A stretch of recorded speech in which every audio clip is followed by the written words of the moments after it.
YouTube? What's good, family? So,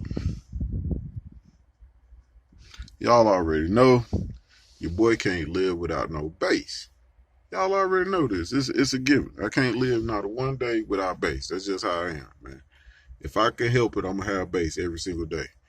Well, y'all already know, as I said yesterday, in yesterday's video, I broke this speaker. Well, I put the resilient in there for the time being. Y'all already know, as I said yesterday when I was putting it in, or before I put it in, the ohm load was different. So, long story short, I fried it. It ain't nothing bad to say about resilient. It's totally my fault. I knew the ohm load was going to be off. It was a dual 4. All the rest of the subs are dual 2s. So, I knew the ohm load was going to be off. I just knew it. You know what I'm saying? I knew I was going to burn it up. It's all good. I thought it was going to last a little bit longer, but I knew I was going to burn it up.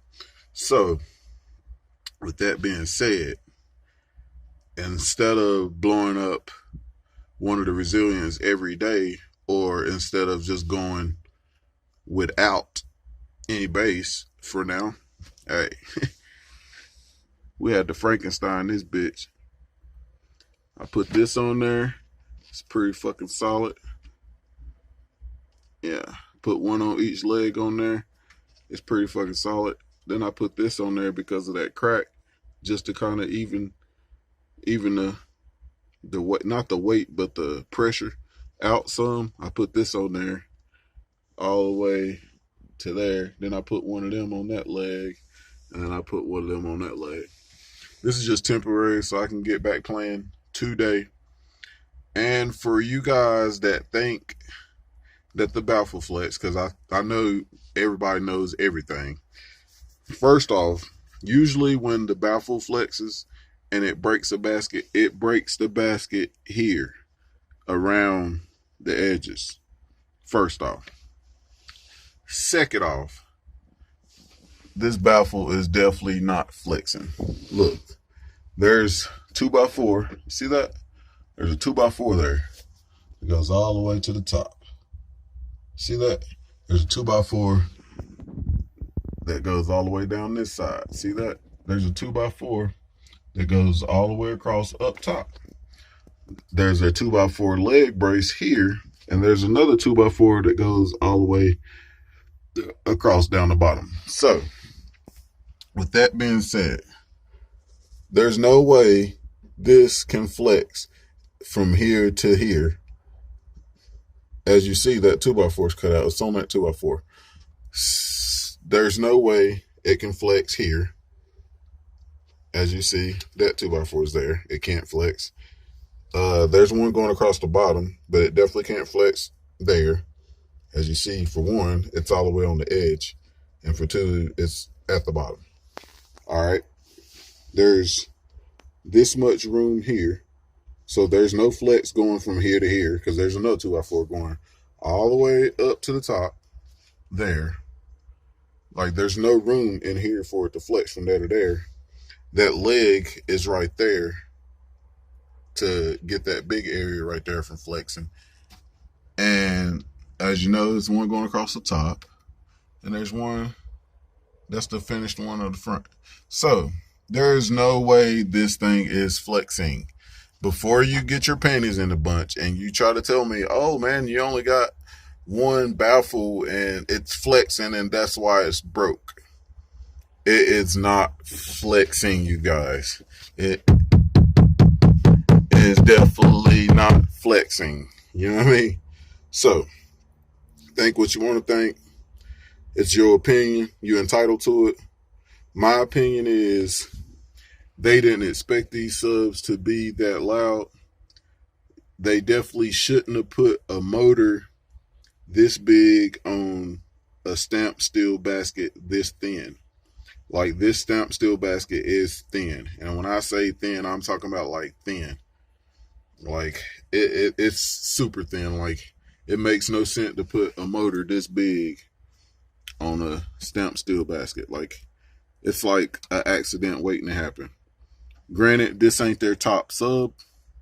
I guess they didn't expect anybody pushing 50s, mid 50s with this sub. and they thought maybe it would hold up. I mean, it held up pretty good. Like the coils and everything in there still look brand new.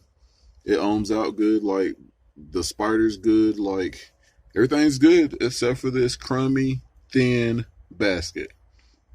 So take it how you want to take it. Like the subs perform, they're loud.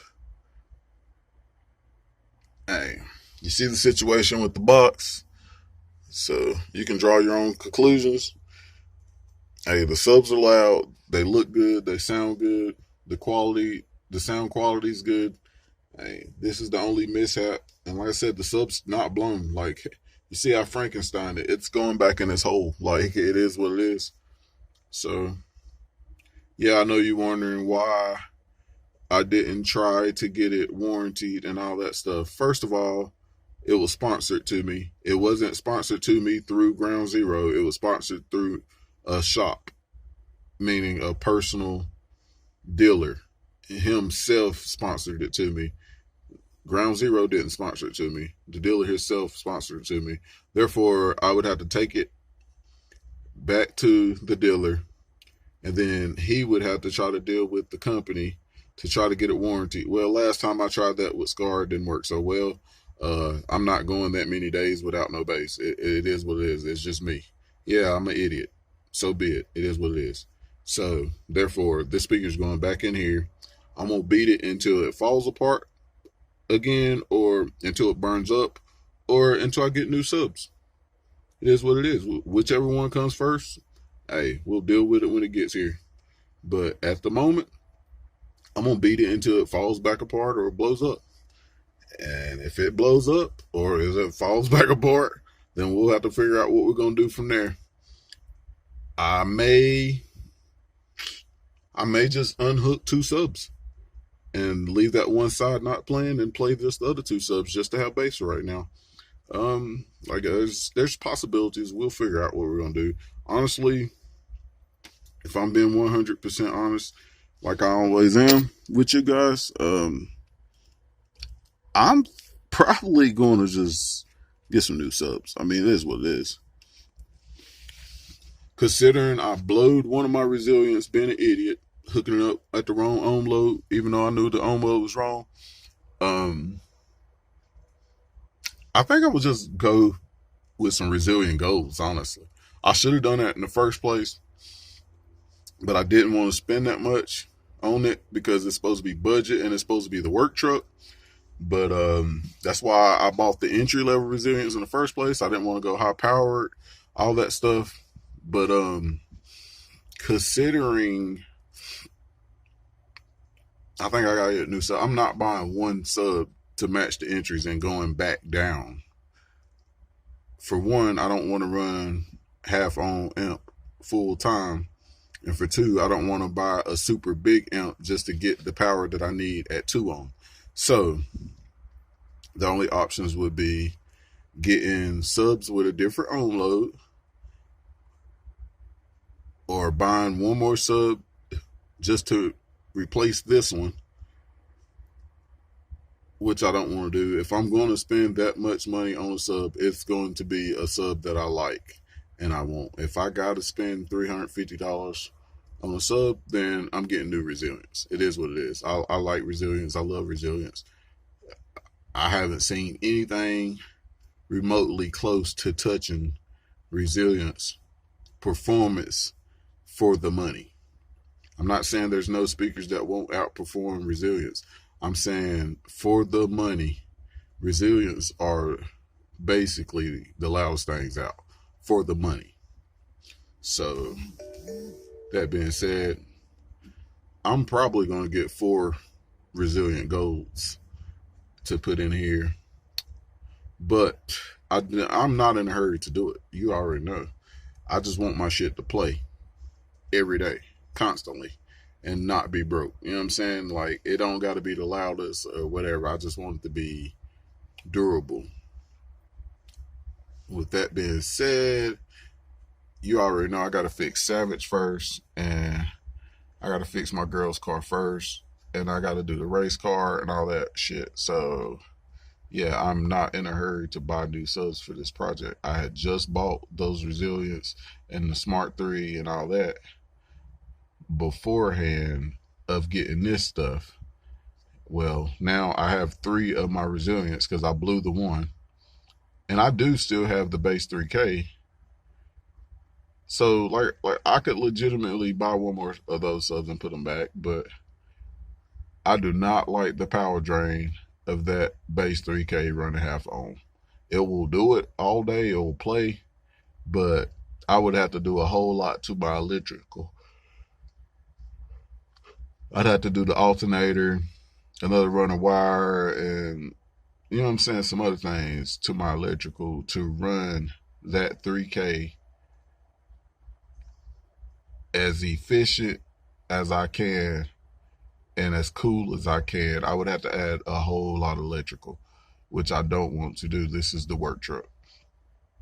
Eventually, I probably will end up buying at least an alternator, but I'm not in a hurry to do it. It's the work truck. Anyway, I'm rambling and I'm running out of daylight. As you see, the sun's going down. So make sure you like, share, subscribe, stay tuned in. Make sure you email me, get y'all some of that merch. Make sure if you ain't subscribed or you've been subscribed for a while and you want to support your boy, join the members only.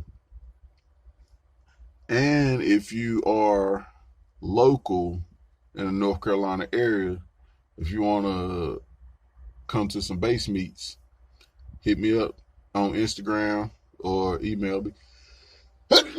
Oh my God, excuse me. Bless me, you guys. But if you're in the North Carolina area and you want to do some base meets or come to some base meets, hit me up on the email, hit me up on IG. It don't even matter. Thanks you guys for stopping in. Like, share, and subscribe. Let's get it.